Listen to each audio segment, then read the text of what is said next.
Good evening students. এখন class 10-এর ছাত্রদের একটা পোয়েম আলোচনা করব। 10-এর সিলেবাসের পোয়েম ফেবেল, র্যালফ ওয়ালডো এমারসনের লেখা ফেবেল।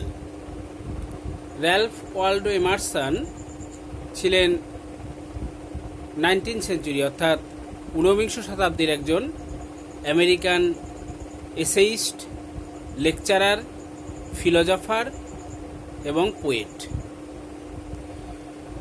এখানে তোমাদের যে পোয়েমটা নিয়ে আলোচনা করছি নাম হচ্ছে ফেবেল। আসলে ফেবেল কিন্তু কোনো পোয়েম নয়। ফেবেল কাকে বলে? What is a fable? ফেবেলের সংজ্ঞায় বলতে হবে, fable is a short story typically with animals as characters conveying a moral। অর্থাৎ অ্যানিম্যাল ক্যারেক্টার বা পশু পাখি চরিত্র নিয়ে তৈরি গল্প, যার মধ্যে একটা নীতিশিক্ষা থাকে, একটা নীতিকথা থাকবে, এরকম একটা স্টোরি, যার ক্যারেক্টারগুলো মানুষ নয়, ক্যারেক্টারগুলো হচ্ছে ইতর প্রাণী, অন্যান্য প্রাণী। যেমন তোমরা কখনো না কখনো ইসপস ফেবেলস পড়েছো বা ইসপস টেলস, ইসপের গল্প। সেখানে যে গল্পগুলো রয়েছে, যেমন খরগোশ কচ্ছপের গল্প, যেমন নীল শ্রীগালের গল্প, যেমন বুদ্ধিমান খরগোশের গল্প, এই ধরনের গল্পগুলো হচ্ছে ফেবেল। এই সব গল্পেই দেখবে তোমরা বিভিন্ন পশুকে ক্যারেক্টার বানানো হয়েছে, তাদের আচরণের মধ্য দিয়ে মানুষকে কোনো নীতিশিক্ষা দেওয়া হয়েছে। এগুলি হচ্ছে ফেবেল। তাহলে এখানে যে পোয়েমটা, পোয়েমের মধ্যে একটা ফেবেল রয়েছে। পোয়েমটা ফেবেল তা নয়, পোয়েমের মধ্যে একটা এই ধরনের স্টোরি রয়েছে যেখানে মানুষ ছাড়া অন্য ক্যারেক্টার আছে। অর্থাৎ একটি হচ্ছে ইতর শ্রেণীর প্রাণী, আরেকটি হচ্ছে ইনঅ্যানিমেট অবজেক্ট অর্থাৎ প্রাণহীন বস্তু বা জড় বস্তু। এরা ক্যারেক্টার হিসাবে এই স্টোরিতে রয়েছে। সেই স্টোরিটাই কবিতার আকারে বলা হয়েছে, তাই এই পোয়েমের নাম দেওয়া হয়েছে ফেবেল। এখানে আমরা যে নীতিশিক্ষাটা পাবো, এই পোয়েমের মধ্যে যে স্টোরিটা রয়েছে সেটা পড়ার পরে যে নীতিশিক্ষা দেওয়ার জন্য এই পোয়েমের ভেতরে স্টোরিটা লেখা হয়েছে, সেটা হলো যে জগতে কেউই তুচ্ছ নয়, জগতে কোনো কিছুই তুচ্ছ নয়। জগতের প্রতিটি ব্যক্তি, প্রতিটি প্রাণী, প্রতিটি বস্তু নিজস্ব তাৎপর্য নিয়েই অবস্থান করছে। এদের কাউকে বাদ দিয়েই জগৎকে সুন্দর দেখাবে না। যে যেখানে আছে, যে যেই পজিশনে আছে, সেখানে তার কিছু গুরুত্ব আছে। কেউই গুরুত্বহীন বা তুচ্ছ নয়। এই মরালটাই আমরা এখানে পাবো যখন পোয়েমটা পড়া শেষ হবে। তা পোয়েমটা পড়ছি, তোমরা শোনো। The mountain and the squirrel had a quarrel. পর্বত এবং কাঠবেড়ালির মধ্যে ঝগড়া হয়েছিল। পর্বত এবং কাঠবেড়ালির মধ্যে একবার একটা ঝগড়া হয়েছিল। And the former called the latter little prig. Former বলতে আগের জন, আগের জন বলতে আগে কার নাম বলা হয়েছে? পর্বতের নাম বলা হয়েছে। সে ল্যাটারকে, ল্যাটার মানে পরবর্তী জন, অর্থাৎ কাঠবেড়ালিকে কি বলেছিল? পর্বত কাঠবেড়ালিকে বলেছিল লিটল প্রিগ। প্রিগ মানে হচ্ছে হামবড়া বা দাম্ভিক। ও খুদে দাম্ভিক, এরকম বলে সে তাকে ব্যঙ্গ করেছিল। ও পুষ্কে হামবড়া, এরকম বলে পর্বত কাঠবেড়ালিকে ব্যঙ্গ করেছিল। কারণ পর্বত তো বিশাল, তার তুলনায় কাঠবেড়ালি অনেক ছোট। বান রিপ্লাইড, এখানে বান মানে হচ্ছে স্কুইরেল অর্থাৎ কাঠবেড়ালি। তখন কাঠবেড়ালি উত্তর দিয়েছিল। লিটল প্রিগ ওকে বলার পরে যখন পর্বত ওকে খুদে হামবরা বা পুষ্কে হামবরা বা পুষ্কে দাম্ভিক বলে ব্যঙ্গ করলো, তখন কাঠবেড়ালি উত্তর দিল। কি উত্তর দিল? You are doubtless very big, তুমি নিঃসন্দেহে অনেক বড়। কারণ কাঠবেড়ালির তুলনায় পর্বত লক্ষ লক্ষ গুণ বড়, কোটি কোটি গুণ বড়ও হতে পারে। তুমি নিঃসন্দেহে অনেক বড়। But all sorts of things and weather must be taken in together to make up A year and a sphere. কিন্তু তোমার এটা ভুলে গেলে চলবে না যে জগতে যত রকম জিনিস আছে, অল সর্টস অফ থিংস, সব ধরনের জিনিস, অ্যান্ড ওয়েদার, সব ধরনের আবহাওয়া, এদের কি করতে হবে? Must be taken in together, এদেরকে একত্রে নিতে হবে, কাউকে বাদ দিলে হবে না। কিসের জন্য? To make up A year and a sphere, একটি বছর তৈরি করার জন্য এবং একটি স্ফিয়ার মানে গোলক অর্থাৎ এখানে জগৎ বা পৃথিবী তৈরি করার জন্য। দেখো পৃথিবীতে কত রকম আবহাওয়া আছে, সিজনে সিজনে আবহাওয়া পাল্টায়। আমরা জানি স্প্রিং মানে বসন্ত খুব সুন্দর একটা ঋতু, এই সময় আবহাওয়া খুব সুন্দর থাকে। তা বলে কি শুধু বসন্ত দিয়ে একটা বছর তৈরি করা যাবে? যদি সারা বছর শুধু বসন্তই থাকতো, অন্য কোনো ঋতু না থাকতো, তাহলে কি সেই আবহাওয়াটা খুব সুন্দর লাগতো? লাগতো না। তেমনি ছোট বড় সুন্দর কুৎসিত সব রকম জিনিস নিয়েই এই জগৎ তৈরি হয়েছে। এখানে ছোটও আছে বড়ও আছে, নানা রকম বস্তু দিয়েই জগৎ তৈরি। তাই জগৎ এত সুন্দর, এই বৈচিত্র্যের মধ্যেই সৌন্দর্য। সব রকম জিনিস আছে বলেই জগৎকে এত সুন্দর লাগে। And I think it no disgrace to occupy my place. Disgrace মানে অসম্মান বা ডিসঅনার বা লজ্জাও বলতে পারো, শেম। মানে আমি যে আমার জায়গাটুকু দখল করে আছি, অর্থাৎ আমি ক্ষুদ্র, আমি জগতের একটা খুব ক্ষুদ্র অংশ দখল করে আছি, এই ক্ষুদ্রত্বে আমার কোনো লজ্জা নেই, কোনো অসম্মান নেই। আমি ক্ষুদ্র বলে লজ্জাবোধ করি না, আমি ক্ষুদ্র বলে নিজেকে অসম্মানিত মনে করি না। কেন?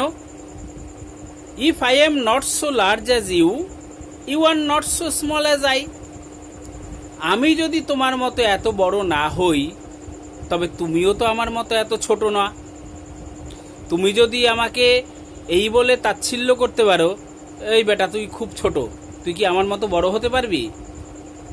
তাহলে আমিও তো তোমাকে এই বলে তাচ্ছিল্য করতে পারি, তুমি কি আমার মতো ছোট হতে পারবে? এবার বড় ভালো না ছোট ভালো তা নির্ধারণ কে করবে? বড় ভালো না ছোট ভালো সেটা তো আর নির্ধারণ করার দায়িত্ব তোমার নয়। তাহলে তুমি যেমন আমাকে ছোট বলে গালি দিতে পারো, আমিও তো তোমাকে বড় বলে গালি দিতে পারি।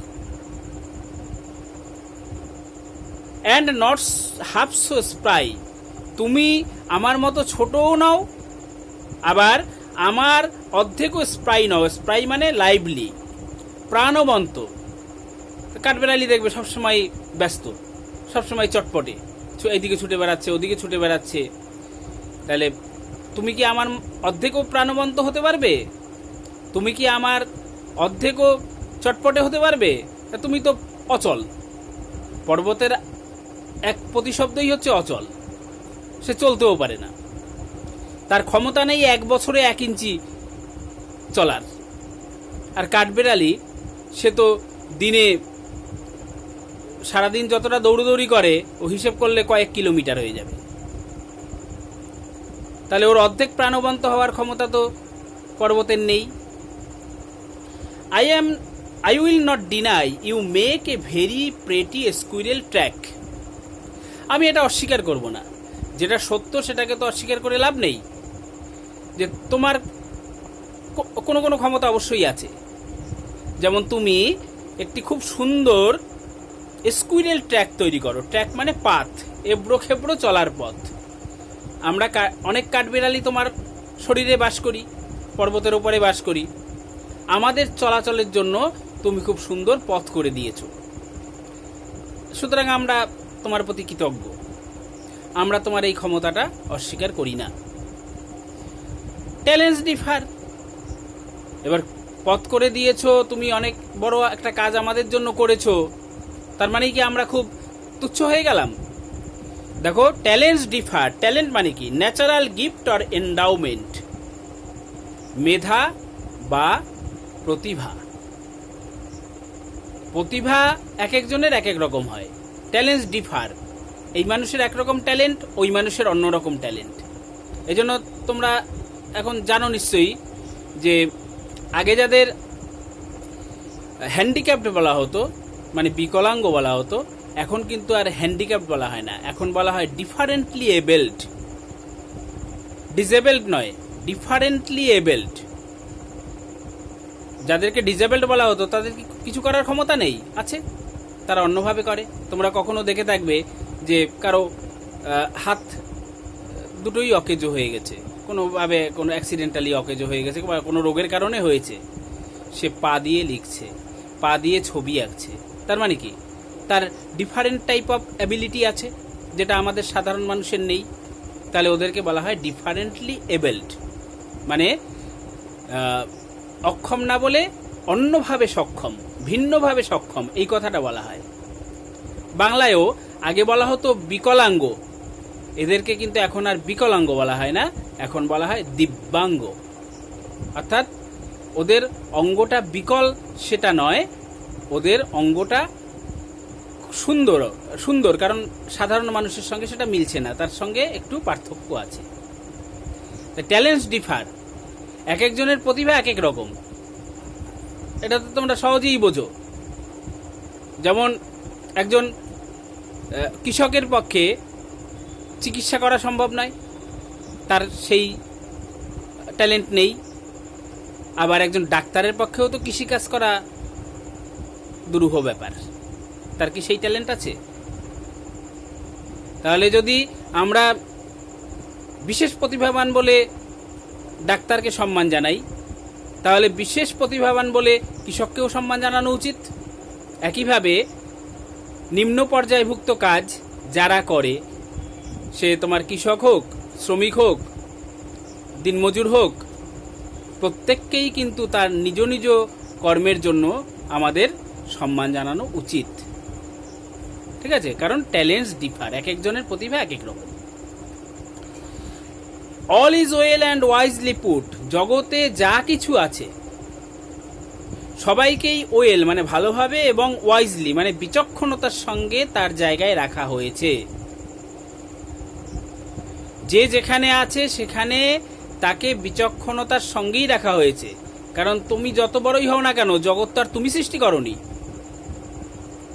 জগৎ সৃষ্টি করেছেন এক সুপ্রিম পাওয়ার, তাকে তুমি গড বলো, ভগবান বলো, আল্লাহ বলো, যা বলো। তিনি বুঝে বুঝে রেখেছেন কোথায় কোনটা থাকলে সুন্দর হবে। If I can't carry forest on my back, আমি আমার একটা দুর্বলতা মেনে নিলাম। তুমি পর্বত, you can carry forest on your back, তোমার পিঠের উপরে অনেক বড় জঙ্গল তুমি বহন করতে পারো। তোমরা জানো পর্বতগুলো জঙ্গলে ঢাকা থাকে, বিশাল বিশাল গাছ হয় পর্বতের উপরে। তাহলে আমি এটা অস্বীকার করছি না যে তুমি যেমন পিঠের উপরে বিশাল জঙ্গল বহন করতে পারো, আমি সেটা পারি না, আমার অত শক্তি নেই। Neither can you crack a nut. এবার আমি যেমন তোমার মতো কাজ করতে পারি না, তুমি কি আমার মতো সব কাজ করতে পারো? তুমি কি একটা নাট ক্র্যাক করতে পারো? ক্র্যাক করা মানে break by a sudden sharp bite. এখানে এই পোয়েমে ক্র্যাকের মানে হচ্ছে break by a sudden sharp bite, হঠাৎ কামড়ে ফট করে ভেঙে ফেলা। তুমি কি একটা বাদাম ভেঙে খেতে পারো? আমি তো কাঠবেড়ালি, সারাদিনে এরকম কত বাদাম ভেঙে খাই। গাছ থেকে বাদাম পড়ে, সেগুলোকে কুড়িয়ে কুড়িয়ে তার খোলাটা ভেঙে শ্বাসটুকু খাই। তোমার সেই ক্ষমতা আছে? তুমি পর্বত, তোমার কি একটা বাদাম ভাঙার ক্ষমতা আছে? আমার যেমন পিঠে জঙ্গল বহন করার ক্ষমতা নেই, তেমনি তোমার একটা বাদাম ভাঙারও ক্ষমতা নেই। ঠিক আছে? অর্থাৎ কোনো বিষয়ে যেমন তুমি অতি পারদর্শী, আমি হীন, তেমনি আবার কোনো বিষয়ে আমিও পারদর্শী, তুমি কিন্তু সেখানে হীন। তোমার যেমন সব রকম, আমার যেমন সব রকম কাজ করার ক্ষমতা নেই, তোমারও কিন্তু সব রকম কাজ করার ক্ষমতা নেই। আমার যেমন তোমার মতো বড় হওয়ার ক্ষমতা নেই, তোমারও কিন্তু আমার মতো ছোট হওয়ার ক্ষমতা নেই। ঠিক আছে? সুতরাং আমাকে তাচ্ছিল্য করা তোমার উচিত হবে না। ঠিক আছে? কারণ জগতে কেউই সর্বগুণ সম্পন্ন হতে পারে না। গুণ বহু প্রকার আছে, কারোর কতগুলো গুণ থাকে, অন্যগুলো থাকে না, অন্য কারোর আবার অন্য কতগুলো গুণ থাকে। অর্থাৎ গুণ প্রত্যেকের মধ্যে কিছু না কিছু আছে, আবার গুণের অভাবও প্রত্যেকের মধ্যে কিছু না কিছু আছে। কারোর পক্ষেই সর্বগুণ সম্পন্ন হওয়া সম্ভব না। তাহলে আমাকে ছোট বলে তুমি অবজ্ঞা করো না। এই হচ্ছে কাঠবিড়ালির উপদেশ। তাহলে আমরা এই পোয়েমটার মাধ্যমে কি নীতি শিক্ষা পেলাম? অর্থাৎ জগতে এই নীতি শিক্ষাই পেলাম যে জগতে কেউই তুচ্ছ নয়, জগতে প্রত্যেকেই গুরুত্বপূর্ণ, প্রত্যেকেই তাৎপর্য আছে। সে ছোটই হোক, দুর্বলই হোক, যাই হোক না কেন, তার জগতের সৌন্দর্যে একটা নিজস্ব ভূমিকা আছে। কাউকে বাদ দিয়েই জগৎ সুন্দর হয় না। ঠিক আছে? তাহলে এই পোয়েম তোমরা পড়ো, ভালো করে মিনিং বুঝে নেবে, যাতে সব রকম অ্যান্সার করতে পারো। কারণ তোমাদের এক্সারসাইজে যেগুলো থাকে কোশ্চেন, সেগুলো আমি আলোচনা করে দিই। এর বাইরেও তো কোশ্চেন হতে পারে, যে কোনো ধরনের কোশ্চেন হতে পারে। যখন দেখো কোশ্চেনের অ্যান্সার করার দুটোই সহজ, দুটোই হচ্ছে মূল কথা। এক হচ্ছে তোমার টেক্সটের মিনিং ভালো করে বুঝে নিতে হবে, দ্বিতীয় হচ্ছে তোমাকে সেন্টেন্স বানাতে শিখতে হবে। সেন্টেন্স বানানোর দক্ষতা থাকা চাই, যে সব মিনিং ঠিকঠাক বোঝে এবং সেন্টেন্স তৈরি করতে পারে। ছোট ছোট সেন্টেন্সই বানাও না কেন, নির্ভুল ছোট ছোট সেন্টেন্স বানাও, তাতেই হবে। এই দুটো গুণ থাকলেই তোমরা সব রকম কোশ্চেনের অ্যান্সার করতে পারবে। ঠিক আছে? তাহলে এগুলো করো, এটা পড়ো ভালো করে। পড়ার পরে তোমরা এক্সারসাইজ করবে 1, 2, 3, 4, 5। এখানে দেখো বইয়ে ওই 3, 4, 5-এর নাম্বারিংটা ভুল আছে, 6, 7, 8 লিখে দিয়েছে। যাই হোক, 6, 7, 8 লেখা আছে যেগুলো, সেগুলো আসলে হচ্ছে 3, 4, 5। তাহলে তোমরা এক্সারসাইজ 1 থেকে 5 ট্রাই করবে, যে যেমনভাবে পারো করবে, পরে একদিন কারেকশন করে দেবো। ঠিক আছে? আর মনে রাখবে, আগামী বছর এমন একটা দিনে তোমাদের মাধ্যমিক পরীক্ষার রেজাল্ট বেরোবে, সে কথা মাথায় রেখে নিয়মিত পড়াশোনা করো। ঠিক আছে? কারণ এই এখন বুঝতে পারছো, পরিবর্তিত পরিস্থিতি, অনেক রকম ঝামেলা উৎপাত চলছে, কিন্তু সব কিছুর মধ্য দিয়েই জগৎ কিন্তু চলছে, জগৎ কিন্তু চলবে। ঠিক আছে? 1 বছর পরে তোমাদেরও যখন রেজাল্ট বেরোবে, ঠিক আছে, সেই সময় কিন্তু তোমাদের যারা সারা বছর ঠিকঠাক পড়াশোনা করবে, নিয়মিত পড়বে, তাদের আনন্দ হবে। আর যারা ফাঁকি দেবে, তাদের তখন আফসোস হবে যে ফাঁকি না দিলে আরও ভালো কিছু করতে পারতাম। ঠিক আছে? এটা মাথায় রেখে পড়াশোনা করো। Good night.